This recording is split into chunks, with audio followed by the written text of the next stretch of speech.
તો ભક્તિ જે છે તો બીજભાવ સંપન્ન હોય એ જ ભક્તિની સાધનામાં જોડાશે. બીજભાવ જે ભગવાનના વર્ણથી છે, ભગવાનના સ્વીકારથી છે. પ્રભુ આપણો ભક્તિ માર્ગમાં ભગવાન સ્વીકાર કરે કે વરણ કરે તો આપણે ભક્તિ માર્ગમાં આવી શકીએ. એ બીજભાવ છે આપણો. સેવાની સાધના, કથાની સાધનામાં આપણે જોડાઈએ, બીજભાવ સંપન્ન હોય એ જ જોડાશે ને. જે બીજભાવ સંપન્ન હોય એ જ જોડાશે.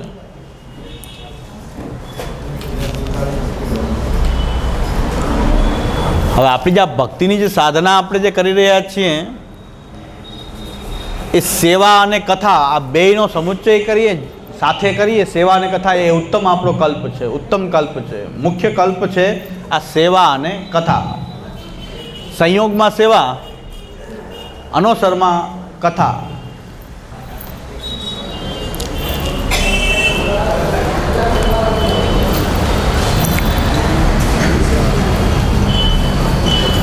તો સંયોગમાં સેવા, એ સેવા આપણે કઈ રીતે કરીએ છીએ? તનુવિત્તજા. સેવા આપણે તનુવિત્તજા કરીએ છીએ. અને તનુવિત્તજા જ્યારે આપણે સેવા કરશું તો આગળ જતાં સંસાર દુઃખસ્ય નિવૃત્તિ બ્રહ્મબોધનમ, બ્રહ્મબોધ થાય છે, સંસાર દુઃખની નિવૃત્તિ થાય છે, અહંતા મમતાની નિવૃત્તિ થાય છે, ભગવાનના ભગવત ધામ અક્ષર બ્રહ્મનો બોધ થાય છે. અને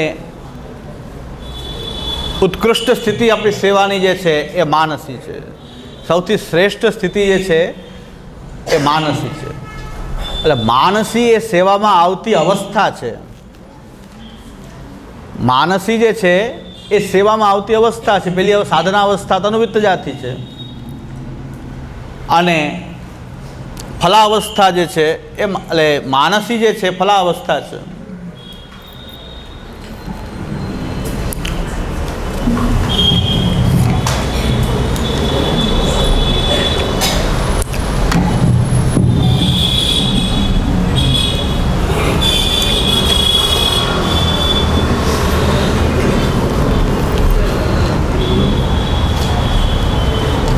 ગયા વખતે આપણે સ્વરૂપ તારતમ્ય નિર્ણયમાં પણ ત્રણ પ્રકારની જે સેવા, ત્રણ પ્રકારની સેવાના ત્રણ પ્રકારથી ફલનું નિરૂપણ જે છે એ શહેરાઈજીના મત પણ જોયો છે, પુરુષોત્તમજીનો પણ આપણે જોઈ રહ્યા છીએ. શહેરાઈજીએ જે સ્વરૂપ તારતમ્ય નિર્ણયમાં જે મત આપ્યો કે કેવલ કર્તવ્ય ભાવથી ભગવત સ્વરૂપનું જ્ઞાન નહીં, સેવાનું જ્ઞાન નહીં, છતાં સેવા ક્રિયાવત્ત કોઈ સેવામાં પ્રવૃત્ત થાય એ આદિ ભૌતિકી સેવા છે.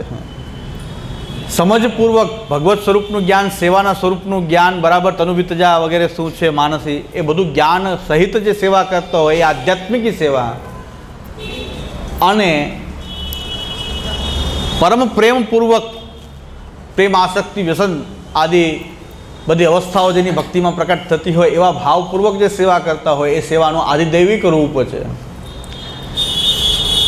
સેવાનું એ આદિદૈવિક રૂપ છે. તો સેવા આદિદૈવિકી સેવા એટલે સ્નેહ સંયુક્ત ઠાકોરજીની સેવા કરવામાં આવે એ આદિદૈવિકી સેવા. સમજ જ્ઞાનપૂર્વક જે સેવા કરવામાં આવે એ આધ્યાત્મિકી સેવા. અને કેવલ ક્રિયા કરવામાં આવે કર્તવ્ય ભાવથી એ આદિભૌતિકી સેવા છે. જેવી સેવા છે એ પ્રકારનું સેવ્ય સ્વરૂપ પણ પોતાનું રૂપ પ્રકટ કરે છે. આદિભૌતિકી સેવા હોય તો ભગવાન પોતાનું ભૌતિક રૂપ પ્રકટ કરે. મૂર્તિ જો રૂપ જે ભગવાનનું છે બસ એના સિવાય કાંઈ બીજું લાગે જ નહીં. અમને કોઈ હસતા નથી દેખાતા, કોઈ ન ક્રોધ દેખાય, ને હસતા દેખાય, ને ઠાકોરજી અનમના છે કે રૂઠેલા કાંઈ ન દેખાય. એ વર્ષોથી છે એવા છે. આદિભૌતિકી સ્વરૂપ ભગવાન બતાવી રહ્યા છે. ભગવાન પોતાનું આદિભૌતિક રૂપ બતાવે છે. 50 વર્ષથી ન હસે, ન બોલે, ને કાંઈ. કારણ કે આપણને દ્રઢ છે કે મૂર્તિ થોડી હશે. તે આદિભૌતિકી લેવલ છે, પણ છે તો સેવા, પણ આદિભૌતિકી પ્રકાર છે, આદિભૌતિક પ્રકાર. એક મરજાદી વૈષ્ણવ મને કહેતા હતા કે 30 થી 40 વર્ષથી કે મરજાદ છે સેવા કરીએ છીએ, કોઈ દી ઠાકોરજીમાં પ્રેમ થયો એવું દાખલો નથી. એનું કારણ શું હશે? એ કે ચા પીતા શું એ કારણ હશે કદાચ. એ કે ચા એક અસમર્પિત લઈએ એનું કારણ હોયું છે. અસમર્પિત ચા લેવાય છે કદાચ એ હશે, નડતી હશે ચા. પણ કોઈ દી એમ નથી થયું કે ઠાકોરજીમાં પ્રેમ થાય એવું તો હજુ સુધી લાગ્યું નથી. આ મરજાદ એટલી થઈ લગભગ 50-60 મર્યાદી હાજર હશે, એમાંથી એક રૂબરૂ મને મળવા આવ્યા એકાંતમાં કે મારે આ કહેવું છે. મેં તમે એક સાચા ખરેખર ભક્ત છો કે તમને વિચાર તો એવો કે મને ભગવાનનો પ્રેમ થતો નથી, આ લોકોને એ વિચાર નથી આવતો. તમને એમ મનમાં થયું કે કેમ પ્રેમ ન થાય, આ બધું કરીએ ને બધું પ્રેમ નહીં, તો આ તમને વિચાર આવ્યો એ બહુ મહાન વસ્તુ છે કે તમને પોતાનો દોષ ફૂર્યો કે મને પ્રેમ ન થાય. મને કે આટલો અસમર્પિત વસ્તુ નામ તસ્માત વર્જન માત્ર, આટલા વર્ષની મરજાદ, પ્રેમ ભગવાનમાં કોઈ દી થયો હોય એવો દાખલો નથી. એકદમ ક્રિયાવત સેવા બધું ચાલે છે.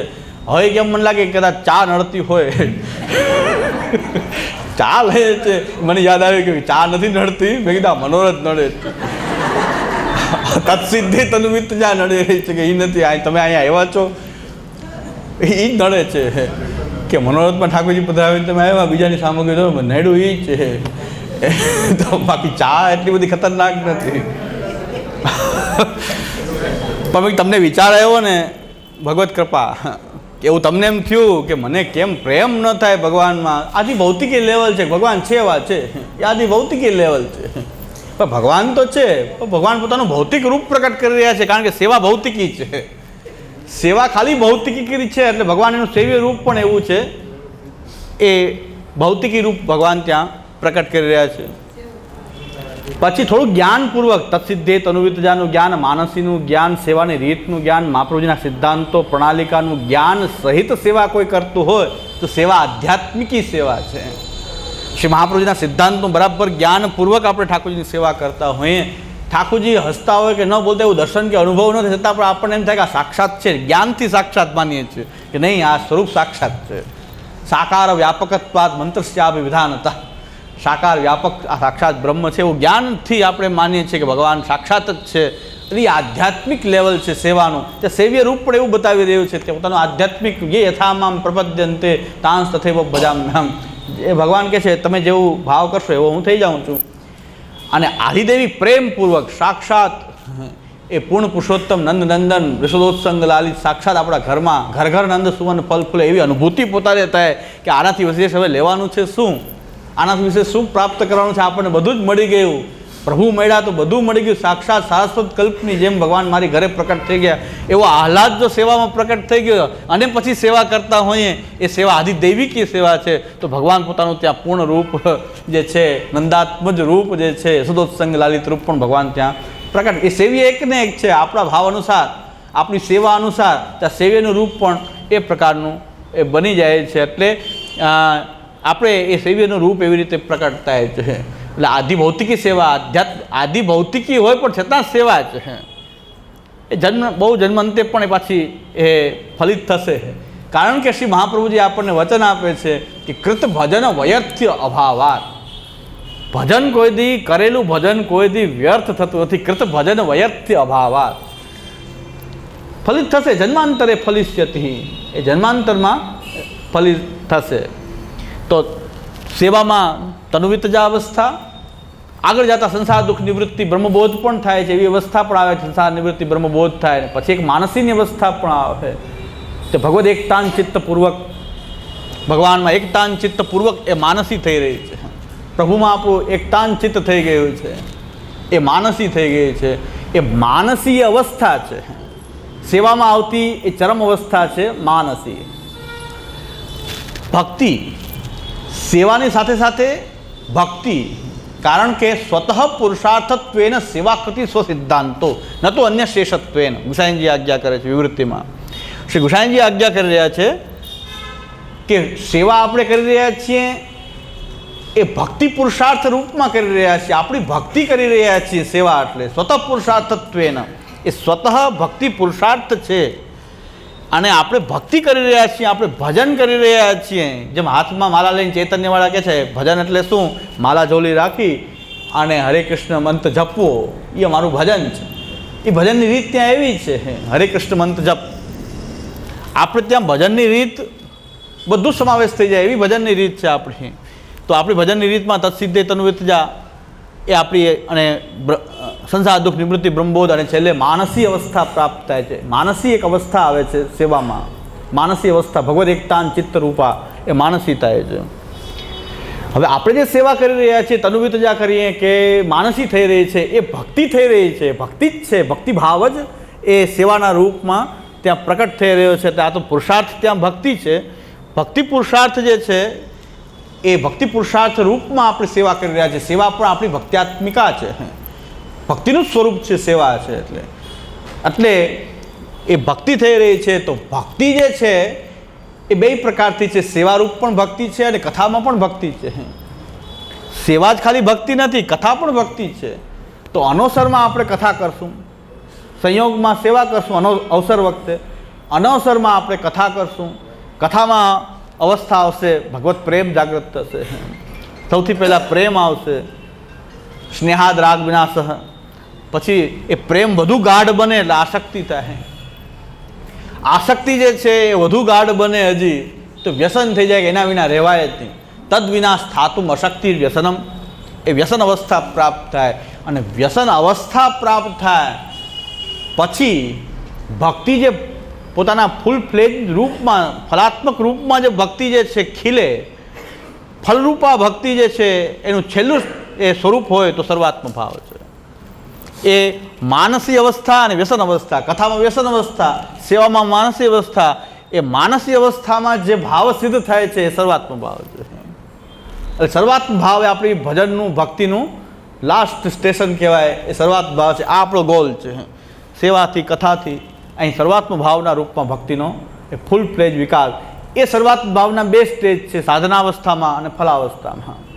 સર્વાત્મ ભાવના પણ બે સ્ટેજ છે. સાધનાવસ્થામાં આપણા સૈવ્ય પ્રભુમાં બધા ભાવોનું યોજન કરવું, આપણા માટે પ્રભુ સર્વસ્વ બની જવા, એ સાધનાવસ્થાનો સર્વાત્મ ભાવ છે. અને સર્વત્ર એ કૃષ્ણની અનુભૂતિ થવી એ ફલાવસ્થા છે. સર્વાત્મ ભાવ ફલાવસ્થાનો સર્વાત્મ ભાવ છે. સર્વાત્મ ભાવની પાછી બે અવસ્થા જોઈએ તો સાધનાવસ્થામાં સર્વાત્મ ભાવ કે બધું જ આપણા પ્રભુ છે. તમે એવું સર્વમ મમ દેવ દેવ. મારું તો ધન કહો તો ભગવાન, મારી વિદ્યા કહો તો ભગવાન, પિતા પુત્ર મિત્ર બધા જ, એ બધું જ મારું પ્રભુ જ છે. એ સાધનાવસ્થામાં આપણો સર્વાત્મ ભાવ છે. અને એ જ્યારે ખીલે, ત્યાંથી શરૂઆત કરીએ છીએ અને એ ખીલે અને પૂર્ણ રૂપમાં, ફલના રૂપમાં જે સર્વાત્મ ભાવ કે બધે કૃષ્ણ સિવાય બીજી કોઈ અનુભૂતિ જ ન થાય. અખંડમ કૃષ્ણવત સર્વમ, બધું જ કૃષ્ણ રૂપ જ દેખાવા માંડે. એ સર્વાત્મ ભાવની ફલાવસ્થા છે. એટલે ભ્રમર ગીત સુબોધની પ્રસ્તાવનામાં શ્યામોદાએ સર્વાત્મ ભાવનું વિવેચન બે રીતે કરેલું છે. એના આધારે જ કહું છું સર્વાત્મ ભાવ. સર્વાત્મ ભાવની બે અવસ્થાએ નથી લખી, કારણ કે સર્વાત્મ ભાવ એ આપણું ભક્તિનું લાસ્ટ સ્ટેશન છે. ભજન આપણું સર્વાત્મ ભાવના રૂપમાં ખીલવું જોઈએ. કંઈક ગોલ તો હોવું જોઈએ ને કે ડિગ્રી લેવી છે, ભજન શું કામ કરી રહ્યા છો, કે આપણું ભજન અહીં સર્વાત્મ ભાવના રૂપમાં વિકસિત થવું જોઈએ. હવે આપણો ગોલ તો નિશ્ચિત હોવો જોઈએ ને પછી ભજનમાં પ્રવૃત્ત થઈ. આપણો ગોલ આ છે કે સેવા કરી રહ્યા છીએ તો અંતે સર્વાત્મ માનસી થયા પછી આપણને સર્વાત્મ ભાવનો, માનસીમાં શું અનુભવ થાય છે સર્વાત્મ ભાવ, વ્યસન થઈ ગયા પછી શું ફલ પ્રાપ્ત થાય છે. લભતે શુદ્ધામ ભક્તિમ સર્વતોપ્યધિકામ પરામ. આ વ્યસન અવસ્થામાં પછી અધિકમાં લભતે શુદ્ધામ ભક્તિ, શુદ્ધ ભક્તિની પ્રાપ્તિ થાય છે. એ શુદ્ધ ભક્તિ એટલે સર્વાત્મ ભાવ. એ સર્વાત્મ ભાવની પ્રક્રિયા, એ એની માટે કીર્તન છે આપણું, આગે કૃષ્ણ પાછે કૃષ્ણ, હિત કૃષ્ણ હુત કૃષ્ણ, જીત દેખો તિત કૃષ્ણમયી. હવે અહીં સુધી પહોંચાય કે ન પહોંચાય, કહે તો કે આવું તો થવાનું નથી, આપણે કૃષ્ણ સિવાય બધું દેખાતું એમાં કૃષ્ણ જ દેખાય એવું તો શક્ય જ નથી. સાચી વાત છે, સાચી વાત છે કે આ અવસ્થા જે છે એ કોઈ પણ પ્રકારના પ્રયત્ન, કોઈ પણ પ્રકારના સાધનોથી સાધ્ય નથી. ત્યાં શ્રી મહાપ્રભુજી આજ્ઞા કરે છે કે સર્વાત્મ ભાવ જો ગોલ રાખ્યો તો ટેન્શન થશે કે આ તો કોઈ થાય નહીં, થયું નહીં, થયું નહીં, થયું નહીં. તો શ્રી મહાપ્રભુજી કહે છે એવું ના કરો, ચિંતા કાપી નકાર્યા નિવેદિતાત્મભી કદાપી અલૌકિકા મનસિદ્ધો સર્વાર્થે શરણમ હરિ. પ્રભુની શરણાગતિથી થશે. આપણે યથાકથિત આ કથાનો પ્રયત્ન કરીએ, સેવાનો પ્રયત્ન કરીએ, પણ સર્વાત્મ ભાવમાં ભક્તિ ન થાય એવું નથી. પ્રભુ દાન કરશે ત્યારે જ થશે.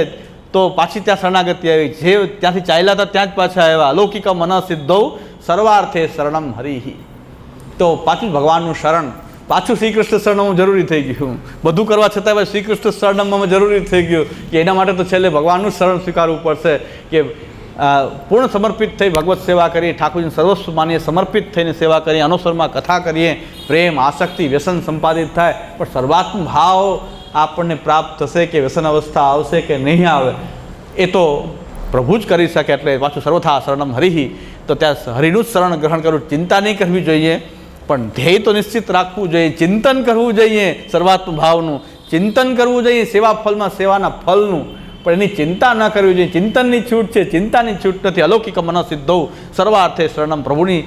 અને હરિરાયજી તો સ્વરૂપ તારતમ્યમાં બહુ સુંદર વાત કરી કે જે આ ભૂતલ ઉપર પ્રયત્ન તો કરવો જોઈએ, પ્રયત્ન પર્યંતમ તો જીવકૃતિ સાધ્ય, પ્રયત્ન પર્યંત જે છે એ જીવકૃતિ સાધ્ય છે.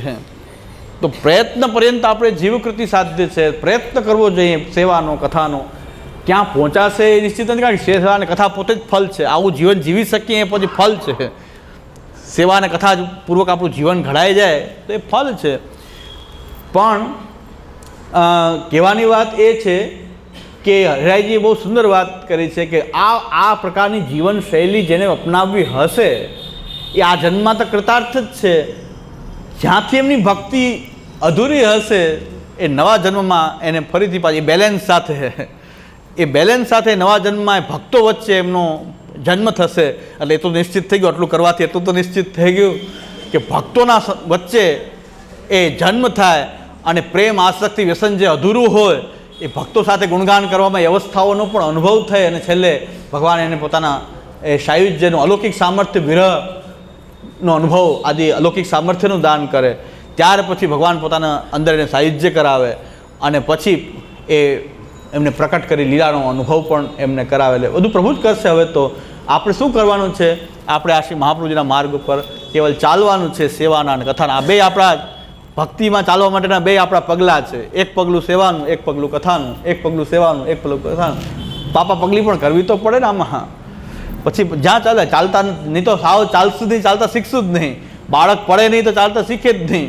એને પાપા પગલી તો કરાવવી જ પડે. તો પાપા પગલી કરાવવાની સેવા, તદસિદ્ધિ તનુ વિતજા, એમાં પ્રેમ, આસક્તિ, વ્યસન અને વ્યસનાવસ્થામાં સર્વાત્મ ભાવ અને અહીં માનસી અવસ્થામાં સર્વાત્મ ભાવ એ સિદ્ધ થાય છે. અને એ આપણી જે સફર છે એમાં આપણે નિર્બાધ રીતે પહોંચી શકીએ એટલા માટે મહાપ્રભુજીએ ગ્રંથો રેખા છે. ગ્રંથ સર્વે રસરૂપ કીધા કે આમાં આપણે ક્યાંય અટકીએ નહીં. આ ગ્રંથો એવા છે કે ક્યાંય અટકીએ નહીં. આપણે એમ લાગે કે ભક્તિનું ધ્યેય તો હોવું જોઈએ ને ભાઈ, આપણે ભક્તિમાં લાયક છીએ કે ન છીએ પછીની વાત છે, પણ આપણે ભક્તિ આપણું ધ્યેય જ નથી. આપણે ભક્તિને ધ્યેય લઈને પુષ્ટિ માર્ગમાં આવતા જ નથી. સંપ્રદાયમાં સાધના કોઈ ભક્તિની સર્વાત્મ ભાવના રૂપમાં મારી ભક્તિ ખીલે એવું આપણું ધ્યેય જ નથી. પૈસા કમાવવું ધ્યેય છે આપણું, સંસારમાં પ્રસિદ્ધિ મેળવવી આપણું ધ્યેય છે, લોકો વાહવા કરે આપણું ધ્યેય છે, બધું જ ધ્યેય છે. પણ ભક્તિ ખીલે આપણી શરૂઆતમાં એવું ધ્યેય લઈને આપણે ન કથા કરીએ છીએ ન સેવા કરીએ છીએ. એ ધ્યેય જ આપણે બનાવી શક્યા નથી. તો આપણે એવું ધ્યેય બનાવવા માટે પહોંચીએ કે ન પહોંચીએ કાંઈ વાંધો નહીં, પણ આપણું ગોલ તો આ જ છે કે 10 જન્મ પછી પણ આ જ ગોલ રહેવાનો છે. સર્વાત્મ ભાવ, આ ભક્તિ સર્વાત્મ ભાવના રૂપમાં ખીલે, એમાં નિર્બાધ પ્રવૃત્તિ થાય. એટલા માટે આચાર્ય ચરણનું પ્રાકટ્ય થયું ભૂતલ ઉપર, આપણને આ બતાવ્યું. અને પુરુષોત્તમજી એમ કહે છે કે આ બધા ગ્રંથો જે છે, આપણી બધી સમસ્યાઓ જે ભક્તિ માર્ગમાં આવી રહી છે એ બધા નિરાકરણ રૂપે અહીં ગ્રંથો શ્રી આચાર્ય ચરણને પ્રકટ કર્યા છે. ગ્રંથોનું સુંદર સમાયોજન શ્રી પુરુષોત્તમજીએ કર્યું છે. આમ તો ઘણું મોટું છે, પણ મેં એમાંથી છેલ્લો પાર્ટ લીધો છે, કારણ કે આ સિદ્ધાંત મુક્તાવલીની તો આ શિબિર છે નહીં, પણ છેલ્લો પાર્ટ મેં જે લીધો છે એ પાછું રિપીટ કરી દઉં છું. આગલો પાર્ટ તો ત્યારે પણ નહોતો લીધો, કારણ કે બહુ વિસ્તાર થઈ જતો હતો. એટલે મને વિસ્તારથી પાછું ડર લાગતો હતો કે આ ખોટો વિસ્તાર જ થઈ જાય છે કે પછી શું, એવું ડર લાગતો હતો. હજી કોઈની જગ્યા હશે તો પછી પહેલેથી કરી દઈશ, મને તો કાંઈ વાંધો નથી. પણ છતાં ગઈ વખતે જે લીધું તો એ પાછું લઈ લઉં.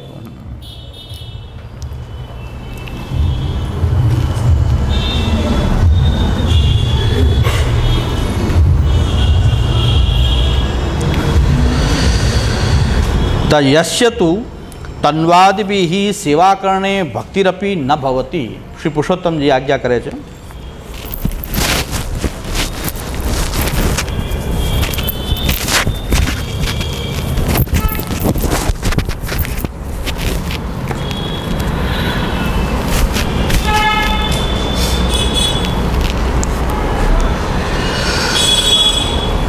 જે તનુવિતજા સેવા કરે છે, જો એક પગલું સેવાનું છે, એક પગલું ભક્તિનું છે. સેવાથી ભક્તિ આપણે રોજ ચેક કરીએ કે તનુવિતજા કરી રહી છે, પણ ભગવત પ્રેમ રૂપ જે આપણી ભક્તિ થઈ રહી છે કે નહીં. એટલે કે તન્વાદિભિઃ સેવા કરણે, તનુવિતજ સેવા કરવાથી ભક્તિરપી ન ભવતી, ભક્તિભાવ થતો જ નથી. સતુ પંચમા આરૂઢપતિ, તો એ આરૂઢપતિ છે. જન્મ પ્રાપ્નુવન, એ જન્મ પ્રાપ્ત કરી સંસારાભિનિવેશ શૈથિલ્ય બહુ જન્મ ભીર મુચ્યતે, સંસારનો આવેશ જો રહી જાય તો બહુ જન્મ થઈ પછી એની મુક્તિ થાય છે. એટલે સંસાર આવેશ શિથિલ થવો જોઈએ.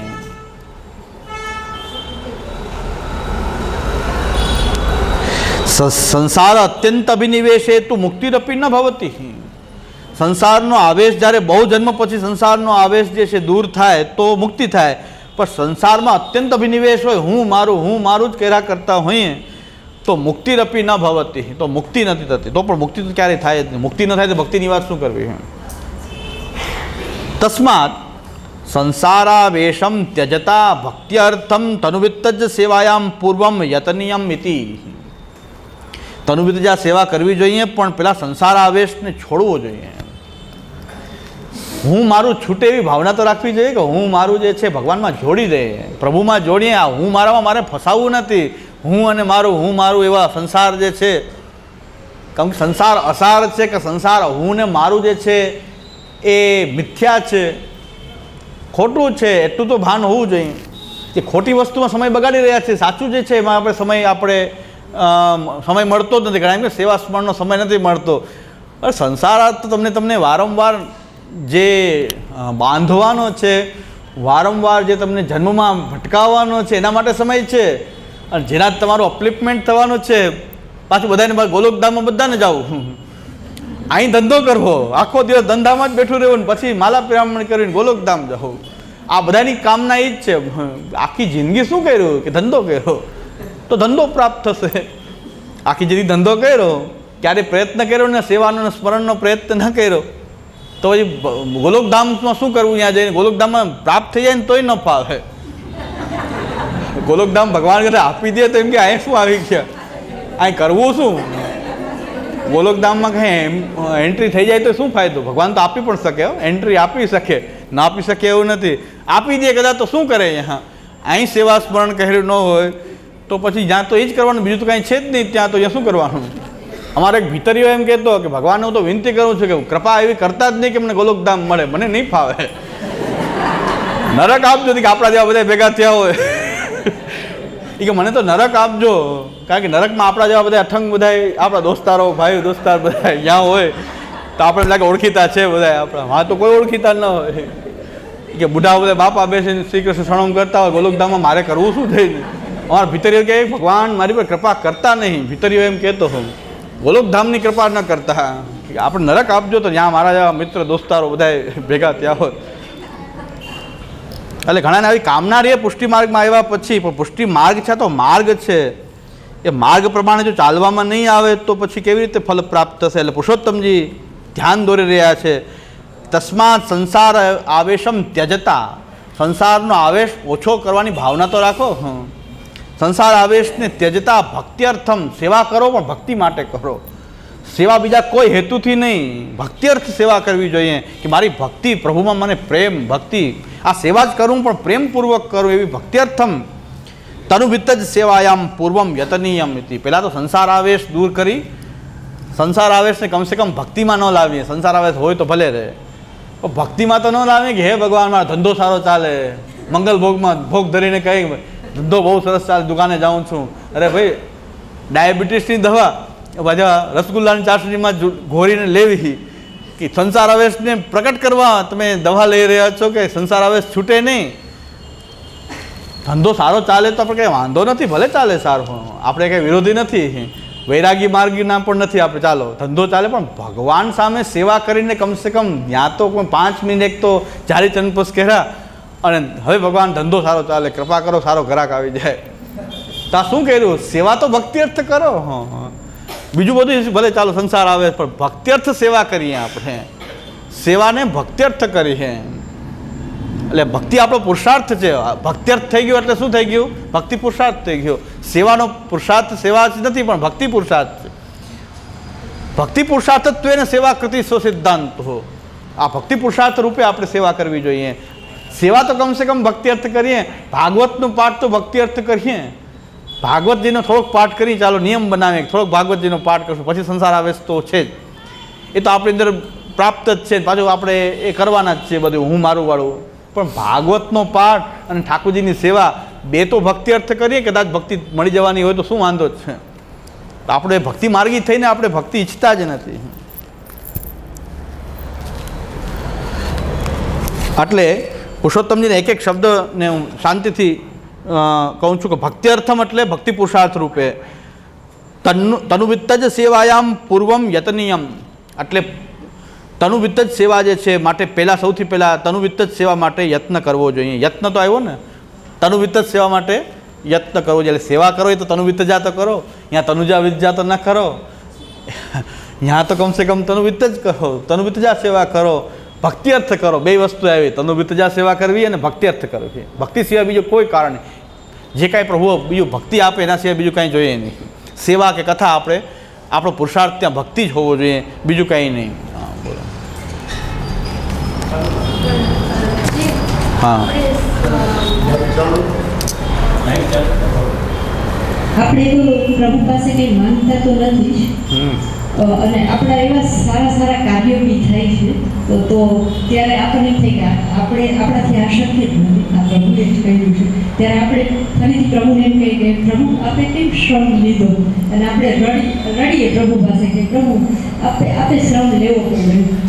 તો એવી ભાવના છે કે પ્રભુ આપણી સાથે રહી છે. તો પ્રભુ તો આપણું બધું જાણે જ છે. તો આપણે સવારના જ્યારે સેવા કરતાં આપણા આખા દિવસના જે કંઈ કાર્યક્રમ હોય કે આ પ્રભુ આમ થયું, આજે આમ થયું, એમ આપણે વાર્તાલાપ તો પ્રભુ સાથે શેર કરી શકીએ ને, કરી શકીએ શેર. હા, કરી શકાય, એમાં કાંઈ વાંધો નથી, પણ કરી દેજો એવું નહીં કે આમ કરવાથી કામ સિદ્ધ થઈ જાય છે, એવું જરૂરી. હકીકતમાં ન લૌકિક પ્રભુ કૃષ્ણો મનુતે નૈવ લૌકિકમ, એ અંતર્યામી રૂપમાં જાણી લે છે, એને આ આવશ્યક નથી. છતાં કોઈનો ભક્તિભાવ એવો છે તો એનો કોઈ બંધન નથી, પણ હકીકતમાં આવશ્યક નથી કે અંતર્યામી રૂપમાં આ બધું તો એ જાણે જ છે. કદાચ આ ભાષા કદાચ નહીં સમજે ભગવાન, ન લૌકિક પ્રભુ કૃષ્ણ મનુતે નૈવ લૌકિકમ, પણ બહુ સ્નેહ વસાદ કોઈ ભગવાન સાથે વાર્તાલાપ કરતો હોય તો કરી શકે, એમાં કોઈ બંધન નથી. સ્નેહને તો કોઈ બંધન નથી. આ નિયમ પ્રમાણે નથી. નિયમ પ્રમાણે આ કહેવું જરૂરી નથી કે બધું કહેવું જોઈએ પ્રભુને, એ પણ જરૂરી નથી. છતાં આપણું લૌકિક વૈદિક પ્રભુ સાથે જોડાયેલું તો છે, અંતર્યામી રૂપથી એ બધું જાણી રહ્યા છે. છતાં આપણે કોઈ સ્નેહથી ભગવાનની સાથે વાર્તાલાપ કરતું હોય તો એમાં કોઈ વાંધાજનક નથી, સારો ભાવ છે. એટલે આપણે ઘરમાં બધા રહેતા હોય તો આપણે એમ કહી જાય ઈ તો તારી મરજી, આપણે એમ કહીએ કે લૌકિકમાં, તો આપણે પ્રભુને એમ નિગ્લેક્ટ કેમ કરી શકીએ? હા, હું ક્યાં કહું છું કરી શકો, એમ કહું છું કરી શકો, અનુજ્ઞા અને આજ્ઞા. ઘણા લોકો મને ફોનમાં એમ જાણ કરે કે અમે આ બધો કાર્યક્રમ કરીને, મેં કીધું કરો તો ભાઈ માં એમ કે બાવાની આજ્ઞાથી કરી રહ્યા છે, આજ્ઞા ક્યાં છે? આ તો અનુજ્ઞા છે, છૂટ આપી રહે. હા ભલે કાંઈ વાંધો, તમે મને જાણ કરી તો કરો, વાંધો નહીં. બધું નક્કી જ છે તો મારા કહેવાથી કે બંધ થવાનું તો કરો. તો પછી કોઈ રજૂઆત એમ કરે કે આપશ્રીની આજ્ઞાથી આ કાર્યક્રમ થઈ રહ્યો છે, આપશ્રીની આજ્ઞા બધે લગાડી દીધી, તો આજ્ઞા નથી એ. હું તમને એમ નથી કહેતો કે ન કરવું જોઈએ, ન કરાય જ નહીં, એમ નથી કહેતો. આવશ્યક નથી, છતાં પણ કોઈ ભક્તિભાવથી ભગવાન સાથે સંવાદ કરતો હોય તો કરી શકે છે. આપણું સર્વસ્વ ભગવાન છે તો એમાં કોઈ વાંધો નથી. સમજી ગયા ને? મેં ના નથી પાડ્યો કે ન કરાય એવું નથી કહેતો, ન કરી શકાય એવું નથી કહેતો, પણ એ આવશ્યક નથી. એમ બધા એવું કરવું જ જોઈએ એમ નથી કહેતું કે આપણે નિયમ રીતમાં કે મહાપ્રભુજી તો લખ્યું નથી એવું કે બધાએ આમ કહેવું. પણ કોઈ કહેતું હોય પ્રભુને બધું કહેતું હોય તો એ તો એના પ્રભુની વચ્ચેની વાતચીત છે.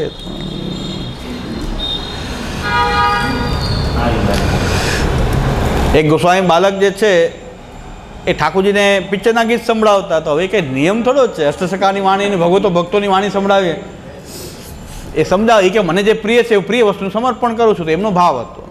એ ભાવની વાત આવી ગઈ. બધાએ પિક્ચરના ગીત જ ગાવા, બધાએ ભગવાન સામે ઠાકોરજી સામે સવારથી એવો નિયમ તો નથી ને.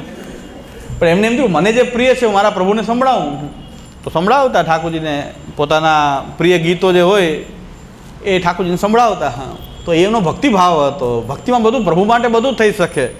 પ્રભુ માટે તમારી કાંઈ લેવાની કામના ન હોય તો પ્રભુને બધું સમર્પિત થઈ શકે છે. પાછું યોગ થઈ ગયો ને, પિક્ચરના ગીત સંભળાવવા પણ એક યોગ બની ગયો, ભક્તિ યોગ થઈ ગયો.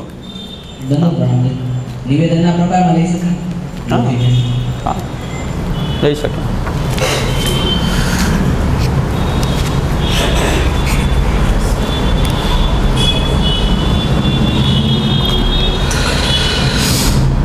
કોઈ આશ્ચર્ય લાગે કે મંગલા થયા છે ને આ શું વાગે છે મોહમ્મદ રફી વાગે છે